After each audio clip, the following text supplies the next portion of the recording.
은혜로우신 아버지 하나님 감사합니다. 오늘 우리 하나님께서 우리 민족의 고유명절인 추석을 허락해 주시고, 그래서 믿음의 가족들이 또 고향을 찾아가고 또 고향을 찾아오고 또 함께 가족의 사랑을 나누며 그러는 가운데서 주의 날을 기억하고 주의 전에 올라왔습니다. 오늘 이 시간 성령이 임재하셔서 주의 전에 올라와 예배하는 믿음의 가정들 그리고 가족들에게 신실한 은혜로 함께하여 주옵시며 하나님의 위로와 하나님의 놀라운 사랑을 맛보게 하여 주시옵소서.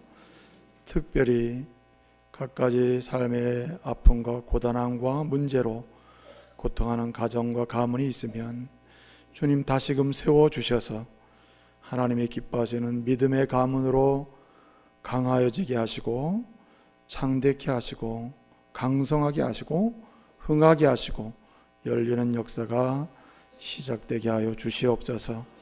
오늘 이 시간 오직 이 예배를 통해서 주님 영광 받으시기를 소원하오며 예수님의 이름으로 기도합니다. 아멘. 오늘 추석 명절인데요, 또 멀리서 고향을 찾아오신 믿음의 가족들 그리고 또 함께 가정 예배를 드리고 주의 날을 기억하고 올라오신 믿음의 형제 자매들에게 주님의 은혜가 넘치기를 말씀으로 축복합니다. 우리 좌우 옆 사람 이렇게 축복합시다. 잘 오셨습니다. 주님은 당신을 사랑하십니다. 축복하겠습니다. 많이 또 우리 가족들이 또 전국으로 고향을 찾아가셨는데 또 고향에 찾아오신 믿음의 가족들과 함께 또 예배를 드리게 돼서 특별한 또 감동과 기쁨이 있습니다. 마틴 루터는 이런 이야기를 했습니다. 가정, 집, 가문 이러한 공동체는 한 나라의 행운 또는 불운의 원천이 된다, 이렇게 얘기했습니다. 이 말은 가정이나 집이 한 나라의 미래에 영향을 절대적으로 미친다는 말입니다. 그래서 가정이나 집이 평안하여 든든히 서가면 그 나라의 미래는 열리고 풀리게 된다는 말이죠. 복음 전도자였던 빌리 그레함 목사님은 그런 얘기를 했습니다. 가정이란 어떤 공동체인가, 한 개개인이 그렇게 피곤한 인생을 살면서도 유일하게 안식할 수 있는 곳이 가정이고, 동시에 사람이 사람답게 살아가면서 반드시 배워야 될 기본을 익히는 곳, 그런 학교가 가정이며, 동시에 하나님을 섬기는 믿음의 사람들이 하나님을 진실로 예배하는 가장 작은 단위의 교회가 가정이다, 그렇게 얘기했습니다. 더욱이 한 사람이 인생을 살면서 정을 나누고 따뜻함을 경험하고 온유함을 경험하고 인간다움을 경험하는 그런 경험의 장소, 처소가 가정이다, 그렇게 이야기했습니다. 이 말의 강조점은 무엇입니까? 가정 속에서 가정이 든든히 서가고 흥해야 그 가정에 속한 개개인 또한 개인의 삶 또한 창성해지고 흥하게 된다는 말입니다. 그래서 루터의 이야기든 빌리 그레함 목사님의 이야기든 간에 양자 간의 이야기를 종합해 보면 가정이 시간이 갈수록 점점 강성해지고 점점 흥하고 점점 창대해지고 점점 열리고 점점 뭔가 미래가 환하게 되면 그 가정에 속한 개개인들도 미래가 열리고 그 가정에 속한 그 가정이 포함된 그 나라도 흥하게 된다는 말입니다. 중요한 것은 가정이 중요하다, 뭐 그런 말씀이죠. 여러분, 세상 속에 존재하는 가정이나 가문을 보게 되면 항상 두 가지 흐름 중에 하나로 흘러가게 되는 것 같습니다. 어떤 가문은 여러분 이제 이렇게 추석이나 명절을 새로 오셨잖아요. 그때마다 여러분 뭔가 느낌이 있을 거 아니겠어요? 가족들이 모이고 형제들이 모이면 아, 우리 가문은 뭔가 자꾸만 잘 돼가는구나, 이런 느낌이 있는 가정이 있을 겁니다. 정반대로 매번마다 명절 때 모이긴 하지만은 모이면은 우리 가문이 좀 문제긴 문제야, 이게 좀 뭔가 좀 풀려야 되는데 안 되는 것 같아, 이런 느낌이 있는 가정이 있을 겁니다. 그래서 어떤 가문은 뭔가 이렇게 잘 되는 가문이 있고 어떤 가문은 점점 안 되는 가문이 있어요. 어떤 가정은 점점 강성해지는 가문이 있고 어떤 가문은 점점 약해지는 가문이 있습니다. 어떤 가문은 점점 흥하는 가문이 있고 어떤 가문은 점점 쇠하는 가문이 있습니다. 어떤 가문과 가정은 점점 열리는 가정과 가문이 있고 어떤 가문은 자꾸만 하는 것마다 막히는 가문도 있다는 말입니다. 여러분, 오늘 우리가 말씀을 사무엘하 3장 1절 말씀을 함께 봉독했는데요, 그 말씀에는 이와 같이 이 시대 속에 존재하는 가문의 두 흐름, 가정의 두 흐름을 보여주는 두 가문을 소개하고 있습니다. 하나는 사울의 집이요, 하나는 다윗의 집입니다.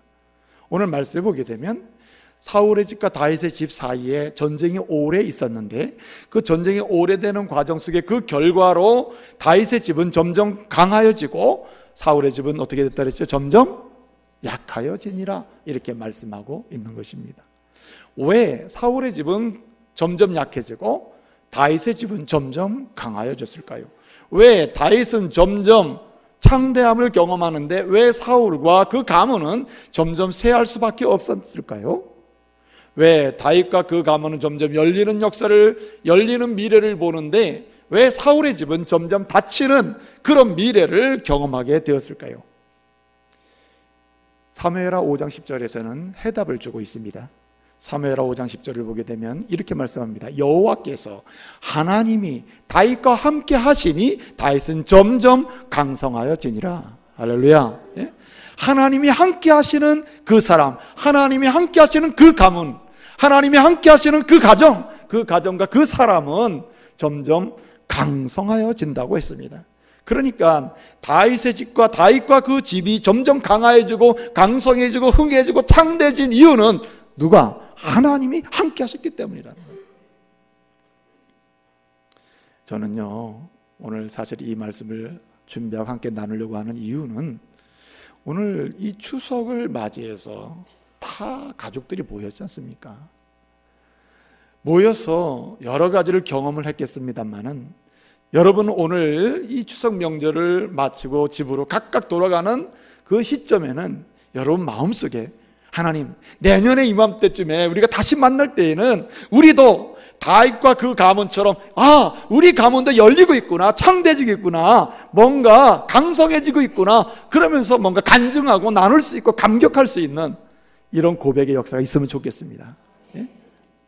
여러분, 하나님이 함께 하시면 안 되는 게 없습니다. 하나님이 함께 하시는데 왜 문제가 있겠습니까? 하나님이 어떤 분이십니까? 하나님은 전능하신 분이라 했습니다. 하나님은 어떤 분이십니까? 복의 근원이라고 했습니다. 복의 근원이신 하나님, 전능하신 하나님이 함께 하시면 무엇이 문제겠습니까? 전쟁을 해도 이기고요, 대적을 만나도 파할 수가 있습니다. 문제를 극복할 수 있고요, 그리고 어떠한 시험도 이겨낼 수가 있는 것입니다. 하나님이 함께 하시면 불가능한 게 없습니다. 그래서 하나님이 함께 하시는 그 사랑과 그 가문은 열리게 되는 것이고, 당연히 하나님, 전능하신 하나님이 함께 하시고 복의 근원이신 하나님이 함께 하시는데 당연히 그 가정은, 그 사람은 흥하게 되고 복의 역사를 경험할 수밖에 없는 것이죠. 여러분, 요셉이 왜 그렇게 잘 됐습니까? 요셉은 여러분 뭔지 몰라도 모르는 사람도 다 잘 됐다는 거 알잖아요. 창세기 39장 2절을 보게 되면 이유를 딱 한마디로 설명합니다. 하나님이 뭐 하시니? 그와 함께 하시니. 그는 아주 잘 됐다고 했습니다. 우리 옆 사람 한번 축복해 줍시다. 하나님이 당신과 함께 하시기를 원합니다. 한번 축복합시다. 하나님 당신과 함께 하시기를 원합니다. 여러분, 여호수아처럼 위대한 인물이 또 있을까요? 여호수아에 관한 기록을 보게 되면요, 여호수아는 뭔가 문제가 있고 죄를 짓고 뭔가 하나님께 회개할 일이 있었고 하는 이러한 기록이 성경에 나오질 않습니다. 여호수아서를 보게 되면 여호수아에 관한 흠이 나오질 않아요. 한마디로 여호수아는 다 잘 됐다는 거예요. 흥했다는 거, 형통했다고 나와 있습니다. 여호수아에 관한 소문은 자꾸만 좋게 아름답게 났다고 했어요. 여호수아 6장 27절을 보게 되면 왜 그 이유를 어떻게 설명하고 있습니까?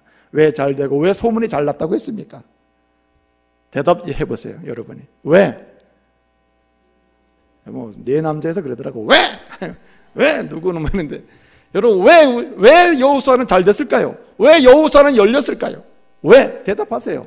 하나님이 그와 함께 하셨기 때문에. 할렐루야. 하나님이 함께 하셨기 때문이에요. 하나님이 함께 하시면 그렇게 되는 겁니다. 여러분 출애굽기 1장 22절 보면은 21절 보면요. 애굽의 그 히브리 산파들이 다 잘 됐다 그랬어요. 왜 잘 됐습니까? 하나님 앞에 그들이 서 있는데 하나님 그들과 어떻게 해요? 함께 하심에 그들이 잘 됐다고, 형통했다고 했어요. 아무쪼록 여러분 제 소원이 있습니다. 제 소원 좀 들어주세요 좀. 예? 우리 중부가족들을 향한 나의 소원이 있어요. 이 목회자의 소원이 있습니다. 오늘 이 예배에 참여한 성도들을 향한 나의 소원이 있어요. 소원이 무엇이겠어요? 제발 여러분의 감은 하나님이 함께 하셔서 잘 되는 역사 체험하시길 말씀으로 축복합니다. 잘 돼야 합니다. 흥해야 합니다. 하나님이 함께 하셔가지고 우리 가정도 남들에게 간증할 수 있을 정도로 말해요. 창대해지고 강성해지고 강해져야 합니다. 여러분 어떻게 하면 여러분 하나님이 함께 하셔서 강해지는 역사, 흥하는 역사, 형통하는 역사, 열리는 감은, 예? 창대해지는 감은, 예? 하나님의 거룩한 역사를 경험하는 열린 미래를 맛보는 그런 가문을 만들 수 있단 말입니까? 그 비결이 뭐예요? 오늘 사무엘하 3장 1절 짧은 한 구절이지만은 이 말씀 속에는 그 비밀이 들어있어요. 하나님께서는 오늘 우리를 향하여 그 3장 1절 말씀을 통해서 하나님이 함께 하셔서 창대해지는 가문이 되는 비결을 말씀해 주고 있어요. 그 말씀을 오늘 우리 마음에 새기시고 성령의 기름 부으심을 통해서 그 말씀이 깊이 우리의 심령 속에 새겨져서 여러분 그 은혜 맛보시기를 바랍니다. 그 비결이 무엇입니까? 그 첫째는 가장 중요한 것인데 하나님을 존중히 여기는 그 사람, 그리고 그 가정을 창대케 하시는 줄을 믿으시길 바랍니다. 여러분 오늘 말씀해 보니까 사무엘하 3장 1절을 보면 사울과 사울의 집과 다윗의 집 사이에 전쟁이 오래됐는데 다윗은 강성하여지고 그리고 사울의 집은 점점 약해졌다고 했습니다. 사무엘하 3장 1절은요 잘 기억하셔요. 사무엘하 3장 1절은 사무엘하 1장 2장의 결론입니다. 사무엘하 1장과 2장을 딱 끌고 와가지고 결론은 이것이다고 말하는 구절이 어디라고요? 사무엘하 3장 1절이요. 여러분 사무엘상이나 사무엘하나 다 사무엘이 기록을 했습니다. 사무엘이 하나님의 감동을 받아서 사무엘상과 사무엘하를 기록할 때에 하나님이 주시고자 하시는 메시지의 핵심이 몇 가지가 있어요. 그 메시지의 몇 가지 핵심 중에 첫 번째가 뭐냐면 바로 이겁니다. 사무엘상 2장 30절을 보게 되면 나를 존중히 여기는 자는 내가 그를 존중히 여기고, 따라하세요. 나를 존중히 여기는 자를 내가 존중히 여기고, 나를 존중히 여기는 자를 내가 존중히 여기고 나를 경멸하는 자를 내가 멸하리라고 말씀했어요. 이게 사무엘상하의 주제입니다. 메시지의 핵심이에요. 하나님을 존중히 여기는 사람은 하나님이 그와 그 가문을 어떻게 한다고요? 존중히 여기신다. 전능하신 하나님이, 복의 근원이신 하나님이 존중히 여겨주면 어떤 일이 일어날까요? 당연히 망합니까? 당연히 쇠합니까? 아니죠. 당연히 흥하게 될 줄로 믿으시길 바랍니다. 그래서 사무엘상하를 보게 되면요 공통적으로 하나님을 높이는 자는 다 흥했다는 기록이 쭉 나와 있어요. 반대로 하나님을 경멸한 사람들은 다 멸함을 받았다는 기록이 나와 있어요. 여러분 사무엘상을 보게 되면 제사장으로 말할 것 같으면은 사무엘 제사장과 엘리 제사장 둘이를 비교해 놓고 있어요.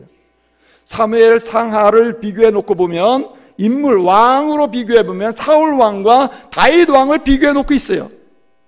엘리와 사무엘 사이, 그리고 다윗과 사울 사이. 왜 사무엘 제사장의 가문은 흥하고 그의 인생은 흥하고 잘 되고 뭔가 열리고, 왜 다윗의 가문은 점점 흥하고 강성해졌는데 왜 엘리 제사장이나 그리고 사울과 그 집은 점점 쇠하해지고 약해지고 결국은 멸함을 받게 됐을까? 핵심은 하나님을 존중히 여겼느냐 그렇지 않느냐에 따라 있어요. 여기 하나님을 존중히 여긴다는 말은 무슨 말이냐면 한마디로 히브리어의 근원적인 의미로는 다 뭘까 같은 말이냐면 경외한다는 말입니다. 하나님을 경외하는 사람이 그 사람이 존중히 여기는 건, 존중히 여긴다는 말은 하나님을 지극히 경외한다는 것을 의미하는 거예요. 여러분 욥기 17장 9절을 보게 되면 손이 깨끗한 자는 따라해 보실래요? 점점 힘을 얻느니라. 손이 깨끗한 자는 점점 힘을 얻는다 그랬어요. 무슨 말입니까? 손이 깨끗한 자는 점점 잘 된다, 점점 열린다, 점점 강해진다, 강성해진다, 흥한다, 뭐 이런 뜻이거든요. 손이 깨끗한 자는 도대체 뭐 하는 사람일까요? 주의 말씀을 따라서 경건하게 삶으로 주님을 존중하고 주님을 경외하는 사람을 손이 깨끗한 자라고 하는 겁니다. 여러분의 손이 깨끗하기를 축복합니다. 손이 깨끗한 사람, 그의 인생은 점점 힘이 생겨요. 그의 가문은 힘이 생겨요. 강성해지고 강해지는 것입니다. 열린 미래가 있는 것이죠. 시편 115편 13절을 보게 되면 낮은 자나 높은 자를 물은하고 하나님 여호와를 경외하는 자는 복을 얻으리라고 했어요. 여러분, 세상에 강해지는 자, 잘 되는 자, 열리는 자, 그 가문이 흥하게 되는 것 높은 사람에게만 되는 게 아니에요. 세상 사람들이 볼 때는 뭔가 세상적으로 높은 사람에게 잘 될 거야, 그런 생각이 있지만 말씀은 그렇게 약속하지 않습니다. 낮은 자든 형편없든 세상 사람들이 우리를 우습게 보든 어떻게 보든 상관없이 낮은 자나 높은 자나 물론하고 막론하고 누구를 경외하면 여호와 하나님을 존중히 여기고 무슨 일을 하든지 어떤 상황 속에서 하나님을 높여드리기를 전심전력하게 되면요, 하나님이 그를 복 있게 하실 줄로 믿습니다. 그래서 잠언 기자는 그렇게 얘기한 겁니다. 잠언 4장 18절에서 뭐라 그랬습니까? 의인의 길, 여기서 의인이라는 것은 무슨 사람이냐? 하나님을 존중히 여기는 사람, 예수 믿고 구원받아 오직 하나님 높이고 예수님 존중히 여기며 살고자 하는 사람이 누구냐? 의인이에요. 그런 의인의 길, 의인의 미래는 어떻게 된다고 했습니까? 잠언 4장 18절 보니까 그의 미래, 그의 길은 뭐와 같다 그랬어요? 돋는 해와 같다 그랬어요. 돋는 해와 같아서 점점 커지고 나중에 어떻게 돼? 한낮에 광명처럼 밝아진다고 했습니다. 할렐루야. 그렇습니다, 여러분. 여호와를 경외하는 사람의 인생이란 마치 태양이 처음에는 작게 떠올라서 마지막 한낮에는 광명한 태양이 비춰서 온 세계를 밝히 비추는 그런 것처럼 그런 가문으로 나가게 된다는 말이에요. 그래서 저는 늘 우리 가족들에게 하는 말씀이 있습니다. 너무너무 제가 좋아하는 말씀, 아주 마음에 수백 번씩, 하루에도 몇 번씩 암송하는 말씀이 있어요. 전도서 8장 12절 뭐라고 했습니까? 내가 또 아노니 하나님을 경외하여 그를 경외하는 자들은 어떻게 된다 그랬어요? 아이고, 내가 그렇게 얘기했는데 모르면 어떡합니까? 하나님을 경외하여 또 그를 경외하는 자들은 어떻게 된다 그랬어요? 전도서 8장 12절 따라합시다. 잘 될 것이요. 그 좋은 말씀 좀 암송 좀 하셔. 잘 될 것이라 그랬어요. 잘 될 것이요. 그게 저는 믿습니다. 여러분, 어떤 분은 하나님을 믿는다 교회를 나오면서도 뭐 믿으면 그냥 믿어나 안 믿어나 그 턱이지 뭐 난 그냥 교회 나가는 거지 기대하지 않아, 이런 사람이 있는데 그 바보스러운 생각이에요. 하나님을 경외하여 그를 경외하는 자들은 어떻게 된다고요? 잘 될 것이요 라고 말씀했어요. 그래서 여러분, 왜 다윗이 잘 됩니까? 왜 다윗의 집이 점점 잘 될 수밖에 없었냐 말이에요. 그는 하나님을 뭐 했기 때문에? 경외했기 때문이에요. 제가 모두에 말씀드렸잖아요. 출애굽기 1장 21절. 왜 산파들이 잘 됐습니까? 그들이 여호와를 경외하여 두려워하여 어떻게 했다 그랬어요? 시부리 자녀들, 남자들을 낳았을 때 죽이지 않고 어떻게 해요? 살렸다고 했잖아요. 어떻게 얘기하고? 우리가 가기 전에 벌써 아들을 낳습니다. 그리고 살렸다는 거예요. 하나님이 그들이 하나님을 존중하고 경외하는 것을 보고서 그들을 어떻게 했다 그랬습니까? 그들을 형통케 했다고 했어요. 경외하는 사람 즉 안 되는 게 없습니다, 여러분. 신약 성경에서 말입니다. 사도행전 10장 2절 이하를 보게 되면 거기 고넬료에 관한 얘기가 나와요. 고넬료에 관한 얘기가, 고넬료가 어떤 사람입니까, 여러분? 고넬료는 이방 사람이면서도 특별히 하나님을 섬기는 경건한 사람, 경건한 가정으로 기록이 되고 있어요. 특별히 예수를 영접하고 나고 세례를 받고 난 다음에 더 경건한 가문으로 창대케 됐음을 보여줍니다. 어떻게 됐어요? 경건한 가정에 주시는 하나님의 복을 받은 사람이 누굽니까? 그 당시에 유대인이 아니면서 이방인임에도 불구하고 복을 받았잖아요. 창대케 됐습니다, 여러분. 그래서 여호와를 경외하는 사람은 어떻습니까? 여호와를 경외하는 사람은 굉장히 충성스러워요. 그래서 내가 여호와를 경외함으로 하나님의 은혜 가운데 창대함을 보는 그런 가문을 세우기로 원하면 여러분 자신이 경외하는 믿음의 자리로 들어가시길 바랍니다. 충성하는 경외의 자리로 들어가야 돼요. 어떤 분은 이렇게 얘기해요. 내가 오늘도 명절 때문에 우리 가문에 와서 집안에 와보니 아이고 하나님 힘들어요. 힘들어. 우리 집안을 보면 아직도 하나님의 은혜 가운데 흥하긴 틀렸어요. 참되지기는 멀었어요. 강성해질 것 같잖아요. 왜냐 하면 예수 믿는 사람 누구밖에 없어? 나밖에 없기 때문이에요. 대부분 다 안 믿어요. 다 안 믿어요. 다 하나님 부인해요. 나만 믿고 있어요. 걱정하지 마시기 바랍니다. 여러분, 가문의 말입니다. 가정에 딱 한 사람, 다윗같이 하나님을 경외하는, 신실하게 경험하는, 믿음으로 충성하는 자리에 거면서 주님을 존중히 여기는 그 사람 한 사람만 있어도 하나님이 그 가문을 창대케 하실 줄로 믿으시길 바랍니다. 그래서 여러분, 이 사무엘하 3장 1절을 보게 되면요, 이렇게 말하잖아요. 사울의 집과 다윗의 집 사이에 전쟁이 오래됨에 무슨 일이 일어났습니까? 그 오래된 결과로 뭐가 나타났어요? 사울의 집은 점점 약하여지고, 그 다음에 대답하세요. 누구의 집은? 다윗의 집은 점점 강해졌다라고 했으면 얼마나 좋겠어요. 다윗의 집이라고 하지 아니하고 말씀을 보게 되면 다윗은 더 강성하여지고 강하여지고, 대신에 사울의 집은 약해졌다 그랬어요. 여러분, 말씀의 구성상으로 보게 되면 사울의 집이 약해졌다면 다윗의 집은 강해졌다고 기록해 맞는 거 아니겠어요? 그런데 그렇게 말씀하지 않습니다. 여러분, 왜 그랬을까요? 바로 나 한 사람밖에 믿는 사람이 없어요. 이런 사람에게 위로를 주시기 위해서. 한 사람만 잘 믿어도 그 가문을 창대케 하시는 하나님의 축복을 약속하시기 위해서. 할렐루야. 그래서 다윗은 강해졌다. 다윗은. 그래서 사무엘하 5장 10절에 뭐를 했어요? 다윗과 하나님이 함께 하심이, 경외하는 하나님이 그 다윗과 함께 하시니까 다윗이 강성해졌다고 했잖아요. 문제는 안 믿는 아버지나 어머니나 아들, 딸이 문제가 아니에요. 우리 가정이 이렇게 안 되는 이유는 여러분 이렇게 생각하잖아요. 술 먹는 누구 때문에, 누구 때문에 이렇게 생각하잖아요. 아닙니다, 여러분. 예수를 믿어도 제대로 믿으시길 바랍니다. 하나님을 섬기려면 제대로 존중하시고 정정하시고 높여드리시기를 바랍니다. 그래야 그 사람 때문에 가문이 새로워지는 거죠. 두 번째는 여러분 어떻게 말씀하십니까? 오늘 말씀해 보니까 사울의 집과 누구 집? 다윗의 집 사이에 뭐가? 전쟁이 오래됨에 했어요. 여기 오래된 결과가 뭐예요? 오랫동안 전쟁이 있은 후 오래된 상태가 끝이, 그 결과가 뭐가 나온 거예요? 점점 다윗의 집은 강해지고 사울의 집은 약해졌다는 거예요. 그러니까 뭐가 문제가 되는 거죠? 오래됐다는 게 문제가 되는 겁니다. 지금 무슨 말씀이냐면, 어떤 가문이 창대함을 보느냐, 열린 가정이 되느냐, 미래가 환하게 되느냐 말이에요. 어떤 가정이, 어떤 사람이. 여러분, 하나님은요, 저와 여러분 개개인을 향하여 동시에 나의 가정과 여러분의 각 가정을 향하여, 가문을 향하여 하나님은 뜻이, 계획이 있음을 믿으시길 바랍니다. 하나님은 다 계획을 가지고 계세요. 근데 여러분, 오해는 하지 마세요. 어떤 계획을 가지고 있느냐? 하나님은 계획과 뜻을 가지고 계신데 그 뜻과 계획이 뭐냐? 잘 되게 하는 거예요. 믿으시길 바랍니다. 하나님의 가정을 창대케 하는 것이 하나님의 뜻이에요. 그 창대케 하는 내용은 각각 다를 수 있으나 분명한 것은 뭐냐면, 믿음의 가정들을 향해서 하나님 잘 되게 하시는 게 주의 뜻이요.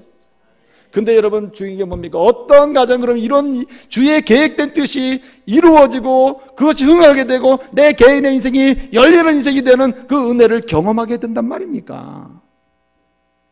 주의 뜻이, 나를 향한 주의 뜻, 우리 가문을 향한 주의 뜻, 그 주의 뜻이 주의 뜻대로 주님이 원하는 시점에 반드시 이루어질 것을 믿고, 따라해보세요. 인내하는 사람, 인내하는 사람에게 반드시 열리고 풀리는 역사가 있게 되는 것입니다. 여러분, 사울의 집과 다윗의 집 사이에 전쟁이 오래됐다고 했습니다. 오래되는 사이에는 이 오래된 결과, 오래 전쟁을 했는데 그 결과는 다윗의 집은 강해지고 사울의 집은 약해졌어요. 왜 그럴까요? 다윗은 그 오랜 전쟁 속에서 뭐 했습니까? 인내한 것입니다. 사람의 방법이나 자신의 생각이나 자신이 원하는 세상적인 지혜와 모략을 가지고 전쟁을 한 것이 아니고, 하나님의 뜻이, 하나님의 뜻대로 하나님이 정한 시간에 반드시 나와 내 가문 속에 이루어질 것을 믿고 어떻게 해요? 기다리면서 가는 거예요. 이게 굉장히 힘들어요. 사실은 기다리는 거예요. 지금 이렇게 내가 보기엔, 내 눈과 내 시야로 보기에는 우리 가문이 이렇게 안 되고 막히고 하는 것 같아도, 분명한 것은 내가 이렇게 경외하는 자리에 서서 하나님의 뜻이 하나님의 뜻대로 하나님의 방법대로 시점에 반드시 이루어질 것이라는 믿음으로 인내하며 나가면 반드시 우리 가문도 열린다. 할렐루야. 그런 믿음으로 인내하며 나갈 때 열린다는 말이에요. 반대로 여러분, 사울은 그러지 않았다는 거죠. 인내하지 않았다는 거죠. 인내하지 않았다는 말은 오래된 것은 틀림이 없는데 그 사이에 누구는 인내하고 누구는 인내하지 않았어요.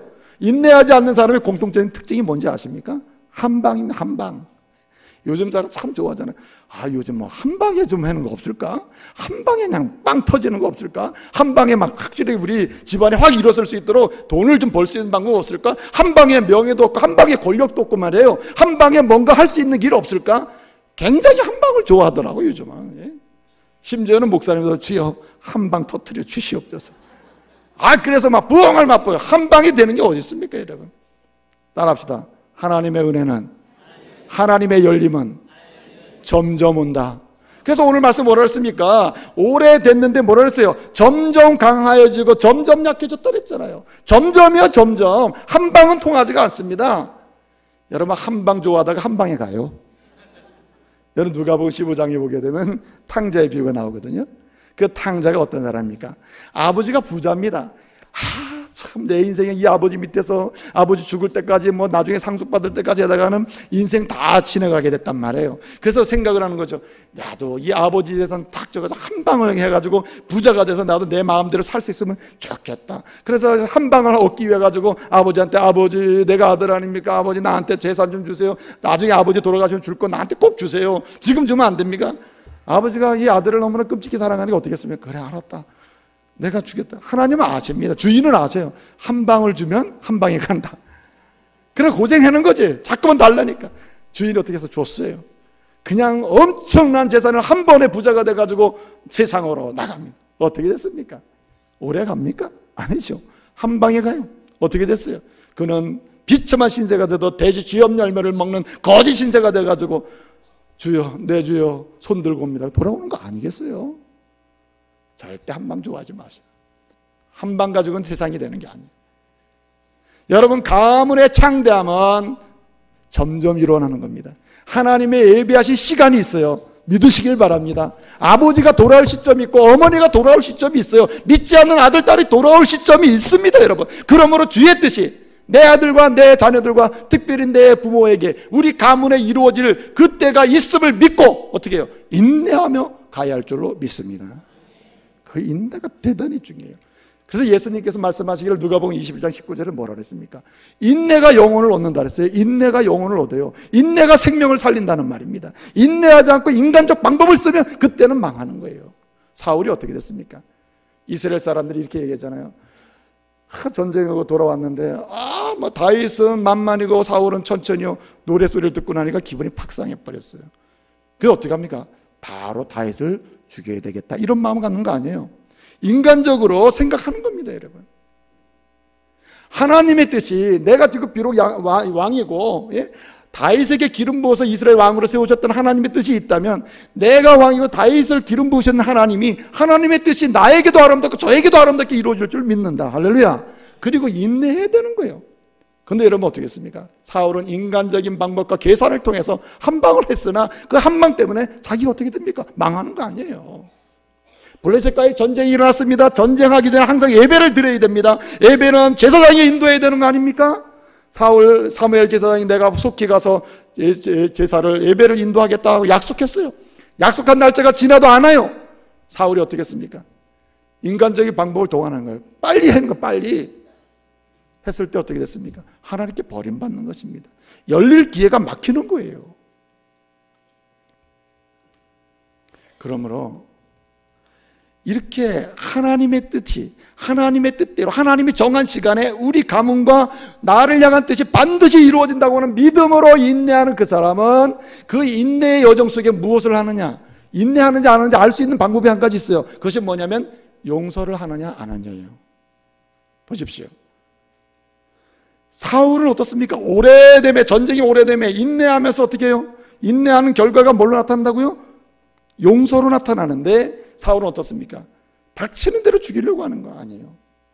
사울이 칭찬을 듣고 노랫소리가 만만으로 나오니까 이 다윗을 죽이려고 하는 거 아닙니까? 또 노베에 있는 제사장들이 다윗이 배고파서 도망 다니다가 노지라는 곳에 가서 제사장들에게 내게 먹을 거 달라고 했을 때 노베 제사장들이 어떻게 했어요? 다윗에게 먹을 거 줬잖아요. 그때 사울이 이 사실을 알고 묻습니다. 너희가 다윗에게 먹을 걸 주었냐? 뭐 배고프니까 당연히 준 거죠. 제사장들이. 어떻게 했습니까? 인내하지 못하면 용서가 없다니까. 용서 못하는 사람은 인내가 없는 사람이에요. 그러니까 어떻게 합니까? 85명의 노베 제사장을 한 번에 다 살인해버리잖아요. 그 결과 어떻게 돼요? 그와 그 집안이 망하게 되는 결과를 초래하게 되는 것입니다. 그러므로 여러분 보세요. 우리는 다윗처럼 용서하는 사람들이, 주의 뜻이, 나를 향한 주의 뜻이, 우리 가문을 향한 주의 뜻이 반드시 주님이 정한 시간에 이루어진다고 하는 믿음으로 인내하는 사람은 풍부한 용서가 있습니다. 다윗을 보세요. 사무엘 상이나 하에 증거되는 다윗의 행위들을 보면 그 공통점이 뭡니까? 다 용서 아닙니까? 자기를 죽이려고 쫓아다니는 사울을 용서하는데 어떻게 용서합니까? 저 도망 다니다가 엔게디 동굴에 숨어 있었잖아요. 다윗 일행이. 그런데 마침 다윗을 잡으려고 쫓아다니다가 사울과 그 신하들이 어디에 왔습니까? 엔게디 동굴 앞에 왔잖아요. 사울이 어떻게 하면 내가 너무 피곤하고 볼일도 봐야 되고 나 동굴 들어가 좀 쉴 테니까 그런 줄 알라고 말해요. 동굴 들어갔지 않습니까? 그리고 볼일 보고 잠자고 다 하잖아요. 그때 다윗이 어떻게 합니까? 신하들이, 왕이시여, 사울왕을 지금 죽일 찬스입니다. 지금 죽여야 한다고. 다윗이 어떻게 합니까? 나를 죽이려고 쫓아다니고 피곤하게 쫓겨다니다가 지금 여기 들어와 잠을 자지만 하나님의 은혜로 기름 부으심을 받고 왕이 된 사람이 아니냐? 내가 그를 어떻게 건드릴 수 있으며 죽일 수 있느냐? 나는 용서할 수밖에 없단 말이에요. 그러면서 그 옷자락을 조금 잘라요. 증표로. 당신은 내가 죽일 수 있으나 살렸다는 증표로 이 사울의 옷자락을 잘라서 보관하잖아요. 근데 놀라운 사실은 뭡니까? 사울의 옷자락을 자르고 나서 이 다윗이 그의 신하들에게 하는 말이 있어요. 그 말이 뭡니까? 기름 부은 자의 옷을 잘랐다고 하는 이 마음의 아픔과 괴로움 때문에 그의 신하들에게 다시 얘기해요. 너희는 다시는 이 사울왕 근처에도 가지 말고 건들지 말아라. 이렇게 명령한다고. 그렇게 용서를 하는 사람이 다윗이었어요. 여러분, 아들 압살롬이 아버지의 왕권을 빼앗기 위해서 반란을 일으켰잖아요. 그리고 아버지를 죽이려고 한 거 아닙니까? 그래서 도망가잖아요, 다윗이. 역사 이래로요, 아들이든 누구든 왕의 보좌를 탐내서 반란을 일으킨 다음에 산 사람이 있습니까? 없어요. 한 명도 없어요. 그런데 여러분, 압살롬 그 아들이 반란을 일으켜 자기의 왕권을 빼앗으려고 했으나 다윗은 어떻습니까? 그 아들을 용서했어요. 심지어는 말입니다, 그 아들이 반란을 일으켜서 이제 왕궁에 쫓겨서 강야로 도망가는데 자신의 백성인 평범한 자신의 백성, 평범한 시민 한 사람, 시므이라는 사람이 어떻게 합니까? 아이고 꼴 좋다, 꼴 좋다, 저렇게 도망가는, 너는 다시는 왕궁으로 못 들어갈 거야, 너는 예루살렘으로 못 갈 거야, 너는 먼저 왕이 되긴 틀렸어, 막 비웃으면서 돌을 던졌잖아요. 신하들이 뭐라 합니까? 단번에 죽입시다. 저런 놈은 죽여야 된다고. 죄송합니다, 놈자 붙여서. 저런 놈이지 사실은. 그래서 죽이자 그러잖아요. 근데 여러분, 다윗이 어떻게 합니까? 하나님이 저 연약한 사람을 통해서 저렇게 나에게 돌을 던지고 조롱하고 욕을 하고 하는 것은 아마도 나로 하여금 깨닫게 하시기 위함이 있을 것이다. 그러면서 어떻게 합니까? 또 뭐예요? 용서. 왜 그래요? 주의 뜻, 나를 향한 주의 뜻이 주님이 정하신 때에 반드시 뭐예요?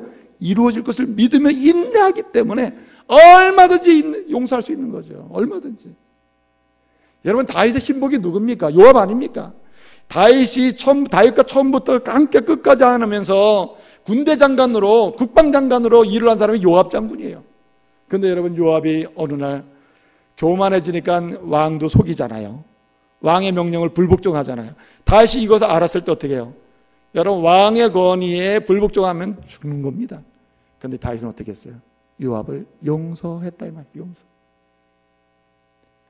여러분, 저와 여러분이 어떤 사람입니까? 왜 우리가 지금 영적으로 흥해지는지 아시겠어요? 왜 여러분이 자꾸 믿음이 자라고 하나님 나라 백성의 풍성함을 누리고 있습니까? 예수님의 용서하심 때문이에요. 예수님이 우리를 용서하시고 제3의 은혜를 주시고 그리고 하나님의 자녀 삼아주시니 그 뒤로부터 우리가 지금 영적으로 흥하게 되는 줄을 믿으시길 바랍니다. 마찬가지로 하나님이 예수 그리스도를 통해 주신 그 용서의 은혜를 참으로 주의 뜻이 우리 가정과 나를 향한 주의 뜻이 이루어질 것을 믿으면서 인내하면서 용서하는 그 사랑과 그 가문은요 당연히 흥할 수밖에. 할렐루야. 흥하게 되는 것입니다, 여러분. 그래서 사도 바울은 갈라디아 교회 성도들이 그런 얘기를 했어요. 갈라디아 교회 성도 여러분, 여러분의 교회가 부흥하고 여러분의 가문이 흥하고 여러분이 예수를 믿고 구원받은 이후로 멈춰있고 정치하는 것이 아니라 영적인 부흥을 계속 맛보며 가문이 창대케 되기를 원하십니까? 그러면 꼭 기억하십시오. 갈라디아서 6장 9절에 뭐라 그랬습니까? 선을 행하다 낙심하지 말지니 포기하지 않고 그것을 행하면 반드시 뭐하리라? 거두리라 했어요. 그러면 너희는 지체하지 말고 뭐라 했어요? 선한 일을 계속하라고 했어요. 선한 일이 뭐겠어요? 사도 바울이 초대교회에 편지를 쓰면서 가장 많이 한 얘기가 뭡니까? 서로 용납하라요. 주님이 우리를 용납하신 것처럼 용서하라는, 인내하는 자에게 나타나는 가장 큰 가시적인 증거는 용서입니다, 여러분. 이렇게 아름다운 모습으로, 밝은 모습으로, 뭐 송편까지 드셨겠다, 이렇게 이쁜 얼굴 다 오셨죠. 여러분 속사정을 내가 모르지만은 여러분 아침에 또 저녁에, 어제 저녁에 준비하면서 속 좀 썩었을 겁니다. 누구는 안 하고 나만 일하고, 예? 이런저런 뭐 온갖 마음의 상함이 있을지도 모르겠어요. 여러분 이 시간에 용서하시길 바랍니다. 참 용서하시면요, 예? 용서하는 자에게 하나님이 막 열림을 막 주신다니, 열림을. 예? 얼마나 멋집니까, 여러분. 마지막 한 가지 말씀드릴게요. 세 번째로 가문이 흥하게 되는 세 번째 비결이 있습니다. 그 비결이 뭐냐면은 제가 말씀드렸듯이 사무엘하 3장 1절 있잖아요. 이 3장 1절 말씀은 사무엘하 1장 2장의 결론인 동시에 3장 4장의 서론입니다. 서론. 머릿말이에요, 머릿말. 그러니까 3장 4장에 있는 내용을 총 요약해서 머릿말로 딱 알려주는 말씀이 사무엘하 3장 1절이에요. 여러분 새로운 책을 사다 보면은 시간이 없으면 어디만 보면 되죠? 머릿말만 보면 돼요, 머릿말. 그게 지혜죠, 사실은. 그리고 시간 될 때 보면 되는 거죠. 근데 여러분 3장 4장의 머릿말은 뭐냐면 사무엘하 3장 1절이에요. 3장 1절이 뭡니까? 사울과 다윗의 집이 전쟁이 오래되매 다윗은 강성하여지고 사울의 집은 점점 약해졌다 그랬잖아요. 자, 그러면 3장과 4장에서는 어떻게 구체적으로 강해지고 약해졌는지를 보여주게 됩니다. 왜 약해졌는지를 보여주게 돼요. 여러분 오늘 읽진 않았습니다. 2절부터 5절까지를 보게 되면 다윗의 집이 강성한 증거를 보여주는데, 헤브론이라고 하는 곳에서 다윗이 유다의 왕노릇 하는 동안에 아들을 6명 낳았다 그랬어요. 아들이 6명 있다는 말은 한 명 죽으면 두 번째가 왕위를 계승하고, 둘째 죽으면 셋째가 계승하고, 셋째 죽으면 몇째? 넷째가 계승하고. 그러니까 얼마든지 왕을 계승할 수 있는 강성한 가문이 됐다는 하나의 증표로서 아들을 6명 낳았다는 것을 기록해주고 있는 겁니다. 근데 그 다음에 중요해요. 6절부터 쭉 나오는 말씀을 보게 되면 무슨 말씀이 나오냐면은 6절부터는 누구 집의 이야기가 나오겠어요? 사울의 집의 이야기가 나오겠죠? 사울의 집 이야기가 나오는데 무슨 이야기가 나오냐? 이때는 사실은 사울이 죽고 사울의 아들 이스보셋이라고 하는 사람이 왕이 된 때입니다. 근데 그 왕이, 이스보셋이 왕이 되고 군대 장관은 여전히 사울의 군대 장관 아브넬이라고 하는 사람이었는데, 이 아브넬이 말이에요, 사실은 사울의 아들 이스보셋을 왕을 세워놓고 실권은 자기가 다 가지고 있는 겁니다. 그러니까 사울의 아들 이스보셋은 꼭두가시야, 꼭두가시. 그러니까 이 아브넬이 권력을 가지고 있으니까 누구를 건드렸냐면은 사울의 첩들을 건드렸습니다. 사울은 죽었고 그 부인은 남아있을 거 아니겠어요? 첩들을 통과한 겁니다. 그러니까 사울의 아들 왕 이스보셋 왕이 뭐라 그래요? 아브넬아, 내가 군대 장관으로서 어찌 내 아버지의 첩들을 건들 수 있느냐 말이야. 그게 가능한 얘기냐? 그래서야 되겠느냐? 이렇게 따져요. 그랬더니 아브넬이 뭐라 그럽니까? 야, 내가 너 왕 세워준 것만 해도 고맙게 여겨. 나 아니면 너 왕도 되기 힘들어. 끝났어 벌써. 그런데 하물며 이런 일 가지고 나한테 따져? 이런 식으로 논쟁이 붙은 거예요. 그래서 시간을 허비하게 됩니다. 여러분 결론적인 얘기입니다만은 사울의 아들 이스보셋 왕과 아브넬이 나중에 어떻게 됐습니까? 다 암살당해 죽고 말았어요. 다 죽은 겁니다. 한마디로 쇠하고 약해져서 마지막에 다 끝났다, 이런 얘기예요. 자, 왜 쇠하해졌을까요? 왜 다윗의 집은 점점 강성해졌을까요? 바로 여기에 해답이 있습니다. 그 해답은 뭘까요? 바로 믿음으로 하나 되기를 힘쓰는 가문이 창대케 된다는 말입니다. 할렐루야. 예? 하나 되기를 힘써야 된다는 거예요. 가문이 서로 분열이 되고 싸움이 일어나면은, 갈라지게 되면 갈라진 순간만큼 어떻게 해요? 흥하면 지체되게 되는 거예요. 창대함은 지체되게 되고 강성해지는 역사는 늦어지게 딜레이 된다 이 말이에요. 그래서 여러분, 갈라디아 교회에게 바울이 그런 말씀을 했어요. 제발 너희들끼리 싸우지 말아라. 이 시대에 얼마나 박해가 심하고 고난이 심하고 사단의 유혹이 심하고 사단의 핍박이 심하냐 말이야. 그런데 하물며 외부에 들어오는 사단의 공격도 이겨내기가 바쁜데 너희끼리 뭐 하면 안 돼요? 싸우면 안 된다는 거예요. 갈라디아 교회 성도 여러분들이 여러분끼리 싸우면 안 돼요. 믿음으로 하나 돼야 합니다. 그러면서 하는 말이 뭐예요? 갈라디아 5장 15절에 뭐라 그랬습니까? 서로 물고 뜯으면 서로 멸망할까 뭐하라? 조심하라 그랬어요. 무슨 말입니까? 믿음으로 하나 되는 교회가 부흥하듯이 믿음으로 연합하고 하나 되기를 힘쓰는 그런 성도가 있고 그런 사람이 있는 그 가문은 우리 하나님께서 열어주실 줄로 믿습니다. 열어주는 것이죠. 창대케 하는 것입니다. 다윗은요, 그와 같은 사람이었다는 말입니다. 사울의 집은 분쟁이 있었으나 다윗의 집은 하나됨이 있었고, 사울의 집은 끊임없이 분열이 있었으나 다윗의 집은 갈수록 뭉침이 있었다는 말이에요. 그런 가문을 누가 막을 수 있겠습니까? 근데 여러분, 누가 하나 되기 싫어서 하나가 안 됩니까? 이게 문제죠, 사실은. 누가 연합되기 싫어서 연합 안 하는 사람이 있습니까? 여러분, 오늘 이 시대의 많은 성도들 보면 다 우리 주 안에서 하나입니다. 예수 안에서 하나 됩시다. 다 말하잖아요. 근데 여러분, 교회 현상이 어떻습니까? 분열에 분열을 거듭하고 세상의 지탄의 대상이 되잖아요. 믿음의 가정에서도 뭔가 문제가 생기면 갈라지는 그런 가문이 생기잖아요. 믿음의 부부들도 요즘에 얼마나 쉽게 헤어집니까? 왜 그렇게 생겨요? 놀라운 것은요, 그 한가운데는 탐심이 자리 잡기 때문에. 탐심. 제가 사는 동네가 무슨 도시가 기업 도시가 돼가지고 다 이렇게 말하자면 수용이 됐거든요. 그래가지고 동네에 많은 분들이 그 시골에 땅값도 얼마 안 나가, 땅값이 이래봐야 10,000원, 5,000원 나가던 땅값이 갑자기 보상을 받으니까 돈이 좀 생겼지 않았겠어요? 그랬더니 평상시에 찾아오지 않고 뭐 1년에 한두 차례 명절 때만 오기 바쁘던 그런 자녀들이 얼마나 일주일이 멀지 않고 드나들더라고, 그 집에. 그러더니 이 집 저 집에서 무슨 소리가 들리냐, 뭐 저 집은 싸웠대, 이 집에서도 싸웠대, 싸운다는 소리가 막 들리는 거예요. 그거 왜 그래요? 돈이 없을 때는 하나 되는데 문제가 없었어요. 뭔가 있으니까, 권력이 있고 힘이 있고 돈이 있으니까 말이에요. 탐심 때문에 말이에요. 다 싸우는 겁니다, 여러분. 그래서 하나님은 탐심을 어느 정도까지 평가하시냐면, 탐심은 우상숭배라고 했어요. 바울이요, 골로새 교회 성도들에게 말합니다. 여러분들은 하나 되십시오. 연합하십시오. 믿음으로 뭉치십시오. 그래야 시대의 도전을 이겨낼 수 있고 하나님의 교회의 흥함을 끊임없이 맛볼 수 있으며 그 안에서 믿음의 사람으로서 믿음의 가문을 세워갈 수 있습니다. 그러니까 계속 건면하는 것이죠. 근데 뭐 때문에 문제라고요? 다 돈 때문에 문제라 이거야. 권력 때문에 문제고 소유 때문에 문제고, 이게 항상 문제가 되는 거거든요. 그러니까 바울이 뭐랍니까? 탐심을 조심하라. 뭘 소유를 자꾸만 가지려고 하는 걸 조심하라 그래요. 그래서 골로새 3장 5절에서 뭐라 했습니까?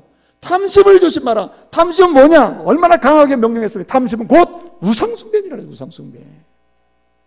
우상은 뭡니까? 하나님 다음은 하나님 아니면 다른 거 성경이 우상 아닙니까? 그 정도로 강하게 탐심을 질타한 이유는, 탐심은 뭘 망쳐요? 하나됨을 깨트려요. 교회를 깨트려, 가정을 깨트려, 형제의 금이 가게 만들어요.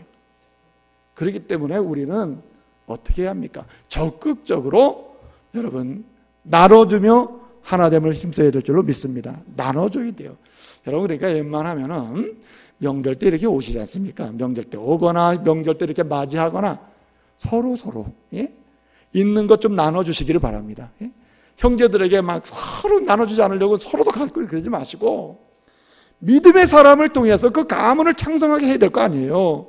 믿음의 사람이 나 때문에 우리 가문과 가정이 흥해야 하지 않습니까? 어떻게 해야 됩니까? 나눠줌으로, 탐심이 없는 것은 하나됨의 역사가 일어나거든요. 믿음으로 나눠줌으로써, 내 것을 줌으로써, 섬겨줌으로써 어떻게 해요? 하나 되는 역사를 경험하고, 그래서 주님의 부흥케 하시는 은혜를 맛봐야 하지 않겠습니까? 우리 예수님께서 말입니다. 십자가를 지시고 이제 골고다 언덕을 가시고 죽으시고 부활하신 이 거룩한 구속의 사건의 마지막 하이라이트, 중요한 사건을 남겨놓으시고 우리 주님이 때를 따라 기도하셨습니다. 그 기도문 중에 한 장이 요한복음 17장에 나와요. 요한복음 17장에 보면은 세상을 위해서, 제자들을 위해서, 하나님의 나라를 위해서, 주의 뜻이 이루어지기 위해서 쭉 기도하는데, 특별히 자기가 세우는 제자들을 위해서 기도하고 예수를 믿고 구원받은 자들을 위해서 기도하는데 뭐라고 얘기합니까? 주여 저들을 거룩하게 하옵시며, 특별히 그 다음이 중요하다니까. 따라하세요. 하나 되게 하옵소서. 하나 되게 해달라고 그래요. 왜? 제자들을 통해서 교회가 세워지고 교회가 부흥케 되고 하나님 나라가 확장되어야 되는데, 이 흥하는 역사를 보는 그 현장에는 뭐가 있느냐? 항상 믿음으로 하나 되는 역사가 없이는 불가능하기 때문이에요. 마음이 쪼개지는 곳에 어떻게 부흥이 보겠어요? 성령이 임재하십니까? 불가능한 일이죠. 이제 말씀을 마치겠습니다. 보십시오. 저는요, 오늘 소원이 있다니까요. 제 소원 뭔지 아십니까? 제 소원 뭐라 그랬어요? 여러분의 가정이나 우리 가정이나 다 하나님의 은혜 가운데 흥하는 거예요. 내년 이맘때쯤에는 올해보다 더 흥하는 역사 간증할 수 있기를 바랍니다. 창대함을 간증할 수 있고 빛남을 간증, 열리는 역사를 간증할 수 있는 이런 은혜로운 내년 이 추석이 됐으면 좋겠어요. 세 가지를 기억하십시오. 다윗처럼 흥하는 강성해지는 가문 되려면요, 하나님 어떤 일이 있어도 하나님 존중히 여기시고 경외하시길 바랍니다. 어떠한 일이 있어도요, 날 향한 주의 뜻, 우리 가문을 향한 주의 뜻은 반드시 주님이 정한 때에 이루어진다는 믿음으로 인내하면서 용서하시길 바랍니다. 그곳에 일어나요. 역사가 일어나요. 마지막에 여러분 무엇입니까? 오늘 주신 말씀대로 믿음으로 하나됨을 힘쓰시길 바랍니다. 내가 먼저 포기하고 내 것을 나눠주고, 다 사람은 주면 좋아합니다. 여러분 다 주면서 나눠주는 가운데 일치와 연합을 보고 하나님의 역사를 볼 수 있는 저와 여러분 되시기를 말씀으로 축복합니다. 기도하겠습니다. 은혜로우신 아버지 하나님 감사합니다. 시대가 너무나 악합니다. 사단마귀 권세가 가정을 공격해서 건강한 부부들을 깨뜨리고 가정을 흐트러 놓고 하나님의 가정으로 창대케 대함에도 불구하고 점점 약하게 만드는 이런 시대가 되었습니다. 주님, 이제 다시금 다윗과 그 가문처럼 흥하는 가문, 일어나는 가문, 강성해지는 가문, 다시 부흥하는 가문 이루게 하여 주시옵소서. 예수님의 이름으로 기도합니다. 아멘.